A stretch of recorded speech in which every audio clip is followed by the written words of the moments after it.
ભાઈ શું રાયડું નાખે છે પણ? હા, એક સારા સમાચાર હે અને એક ખરાબ સમાચાર હે. પેલા કયા સંભળાવું ઈ કયો? પેલા હારા સમાચાર સંભળાવ. તો ભાઈ હારા સમાચાર ઈ હે કે આખા ગુજરાતમાં ડોનમાં પેલા નંબરે તમારું નામ આવ્યું. અરે વાહ ભાઈ વાહ.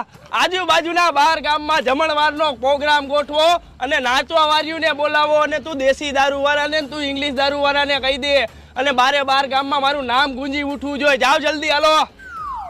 અરે ભાઈ એટલા બધા રાજી થાવમાં હજી એક આ બીજા ખરાબ સમાચાર હે ઈ તો સાંભળી લ્યો પેલા. હા તો એ ખરાબ સમાચાર સંભળાય. હા ભાઈ, તો બીજા ખરાબ સમાચાર ઈ હે કે તમે જ્યાં દેખાવ ને ત્યાં એન્કાઉન્ટર કરવાનો ઓર્ડર હે. એન્કાઉન્ટર નું નામ સાંભળીને હારા ડોને ભાગે અને મારે ભાગવું જોઈએ નક્કી મારો વારો ચડી જાય.